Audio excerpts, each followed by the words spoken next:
बस 9:30 या 9 बजे मैंने इस्लामाबाद हाईकोर्ट पेश होना।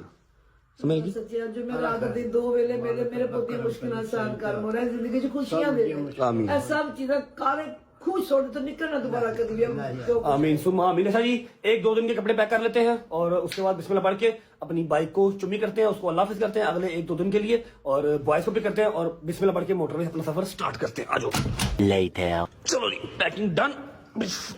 ये आ गया, ये छोटा बैग आ गया। ओके बट साहब, अल्लाह हाफिज। मेरी बात सुन लो, मेरी गैर मौजूदगी में मेरी माँ को तंग ना करना और ना ही मेरी बाइक लेके बाहर जाना। अच्छा, वही ना हो नया चांद चढ़ाया हो आपने। ओके बट साहब, अल्लाह हाफिज। मैं बस ये सुबह ना इस्लामाबाद हाईकोर्ट वाला काम में बैठ के वेरी नेक्स्ट डे वापस आ जाऊंगा, वेरी नेक्स्ट डे वापस। ओके चलो बिस्मिल्लाह। जगह छोड़ दो भाई जगह तो छोड़ दो। अच्छा जी, बिस्मिल्लाहिर्रहमानिर्रहीम, अल्लाहुम्मा सल्ली अला मुहम्मदिन व आले मुहम्मद वज्जल फरजहुम अजमईन। घर से निकल चुका हूँ, ट्रैवलिंग स्टार्ट होने लगी है, कोई ढकी छुपी बात नहीं है। पहले ही आपको बता रहा हूँ कि इस्लामाबाद जा रहा हूँ। सुबह 8:30-9 बजे मैंने हाईकोर्ट पहुंचना है इस्लामाबाद। कल का दिन वहां पर रहेंगे और फिर वेरी नेक्स्ट डे वापस। ठीक है, अब कौन कौन साथ जा रहा है कौन कौन नहीं जा रहा ये मैं आपको पहुंच के बताता हूँ। शहरी की तरफ सारे शहरी की तरफ पहुंच चुके हैं, मेरा वेट कर रहे हैं। लेकिन उससे पहले मैंने एक छोटी सी इंपॉर्टेंट बात करनी है आप सबसे। सारी रजा फैमिली के जो मेंबर्स है ना, अगर आप मुझसे प्यार करते हैं तो प्लीज मेरी बात सुन लें। देखिए, मैं खुला कह रहा हूं कि मैं कोई खराब पति नहीं हूं, मैं कोई बहुत बड़ा कोई एनजीओ नहीं चला रहा, मेरे साथ कोई करोड़पति जो है ना साथ जुड़े नहीं हुए, कोई ओवरसीज मेरे साथ कोई नहीं जुड़ा हुआ। या मैं कहूं कि जी मुझे वहां से फंडिंग आती है तो फिर मैं आप लोगों को देता हूं, नहीं।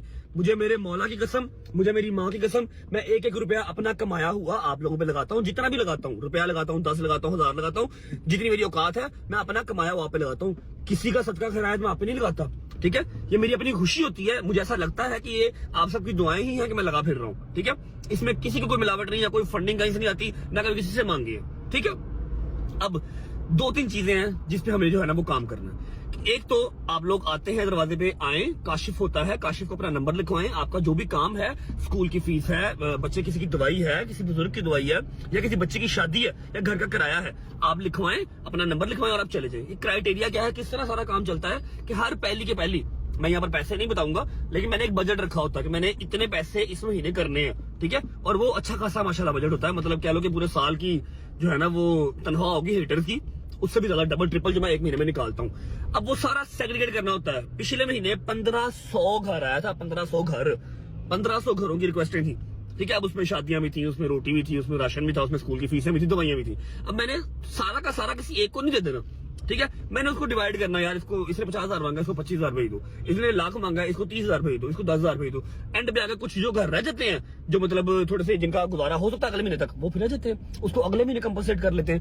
ना ही मैं अपना कुछ बेच के आपको दे सकता हूँ, ना ही मैं किसी से मांग के आपको दे सकता हूँ। सिर्फ 2 चीजों पे कंट्रोल करना है। एक तो मेरे घर के बाहर 5-5 घंटे बैठना बंद कर दो। ठीक है, क्योंकि आप अकेले बैठो, खैर छोटे छोटे बच्चे